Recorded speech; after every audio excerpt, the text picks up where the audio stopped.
Semaine de prière des églises adventiistes du 7e jour, année 2023. Deuxième sabbat. Jusqu'à la mort. Le témoignage de l'apôtre Paul. Le texte d'aujourd'hui est tiré du livre Conquérant Pacifique, le chapitre 50, les pages 381 à 384, écrit par Ellen G. White.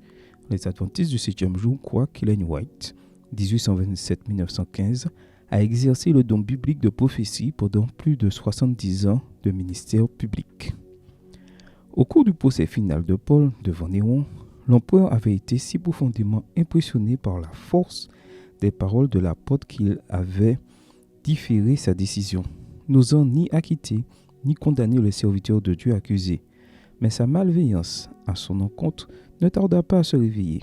Exaspéré par son incapacité à contrôler la propagation de la religion chrétienne jusque dans la maison impériale même, il décida de faire mettre la porte à Moron dès qu'on trouverait un prétexte valable.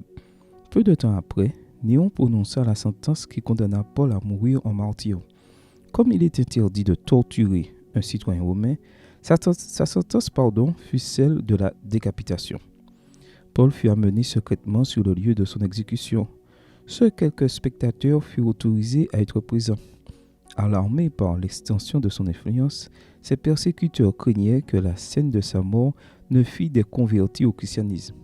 Mais même les soldats endurcis, qui en avaient la garde, prêtèrent l'oreille à ses paroles et constatèrent avec stupéfaction la gaieté, voire la joie, avec laquelle il envisageait la mort. Pour les quelques-uns qui assistèrent au martyre, son esprit de pardon envers ses bourreaux et sa confiance inébranlable en Christ jusqu'à la fin eut une odeur de vie donnant la vie. Plus d'eux acceptèrent le sauveur que Paul avait prêché et sans crainte scellèrent éternellement leur foi de leur sang. La paix en temps de péril. Jusqu'à cette dernière heure, la vie de l'apôtre témoigna de la véracité des paroles qu'il avait adressées aux Corinthiens. Car Dieu qui a dit « La lumière brillera du sein des ténèbres » a brillé dans nos cœurs pour faire resplendir la connaissance de la gloire de Dieu sur la face de Christ. Nous portons ce trésor dans des vases de terre, afin que cette puissance supérieure soit attribuée à Dieu, et non pas à nous. Nous sommes pressés de toute manière, mais non écrasés, désemparés, mais non désespérés, persécutés, mais non abandonnés, abattus, mais non perdus. Nous portons toujours avec nous dans notre corps la mort de Jésus, afin que la vie de Jésus se manifeste dans notre corps. 2 Corinthiens 4, versets 6 à 10. Cette assurance ne venait pas de lui-même, mais de la présence et de l'action de l'Esprit divin qui remplissait son âme et soumettait toutes ses pensées à la volonté du Christ. Le prophète déclare « Tu assures la paix parce qu'il se confie en toi ». Ésaïe 26, verset 3. Cette paix d'en haut et de laquelle le visage de Paul rayonnait gagna de nombreuses âmes à l'évangile. Paul portait en lui l'atmosphère du ciel. Tous ceux qui le côtoyèrent ressentirent l'influence de son union au Christ. L'exemple qu'était sa propre vie, des vérités qu'il proclamait, donnait à sa prédication une puissance convaincante. C'est là que réside la force de la vérité, l'influence insouciante et involontaire d'une vie sainte est le sermon le plus éloquent en faveur du christianisme. L'argumentation même irréfutable peut ne provoquer qu'opposition, mais un exemple pieux a un pouvoir auquel il est impossible de résister entièrement.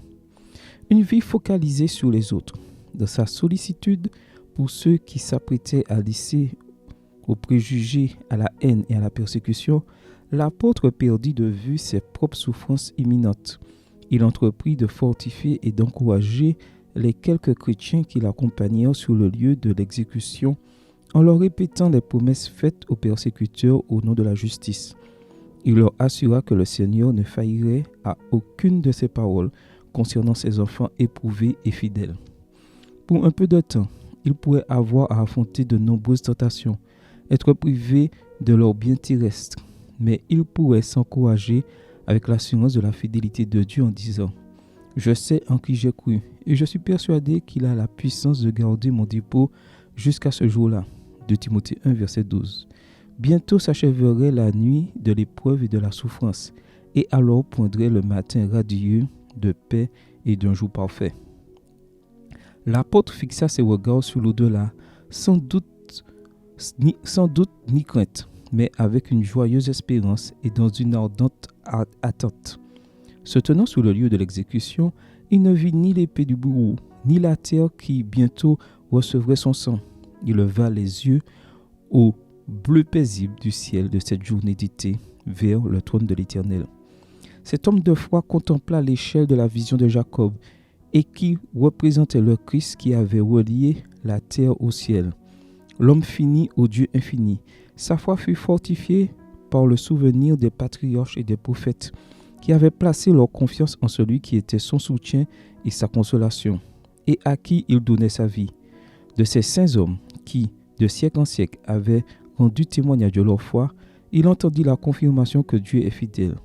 Pour prêcher l'évangile du Christ, les apôtres comme lui affrontèrent le fanatisme religieux et la superstition païenne, la persécution et le mépris. Ces hommes pour qui la vie ne comptait pas pourvu qu'ils puissent...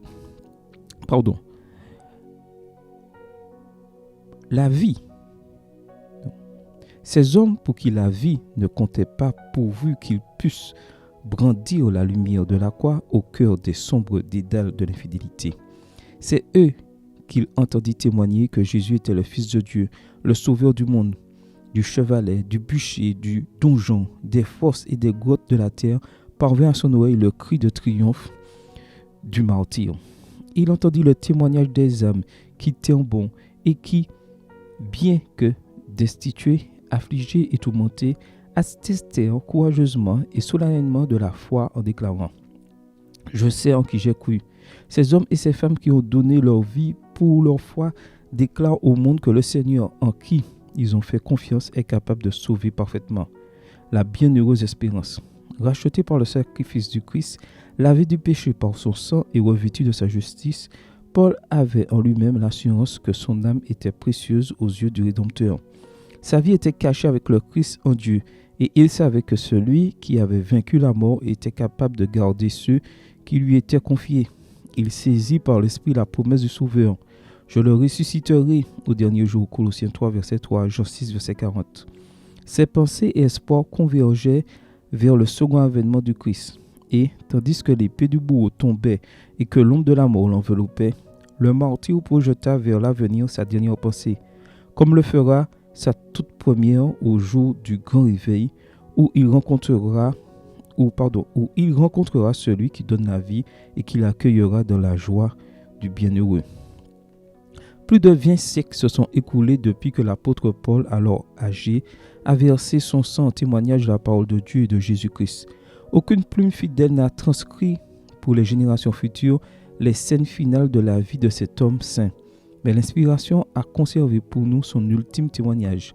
Tel un clairon, sa voix a depuis résonné à traverser les temps, animant de son propre courage des milliers de témoins du Christ et éveillant en des milliers de cœurs affligés l'écho de sa propre joie triomphante.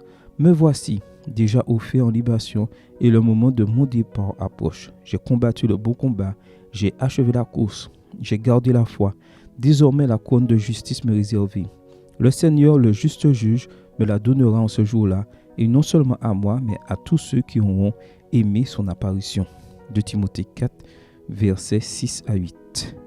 Merci à tous, merci d'avoir participé à cette semaine de prière année 2023 des Églises Adventistes du 7e jour, dont le thème était « Soyons ses témoins ». Soyons toujours fidèles à Dieu. Amen et qu'il vous bénisse.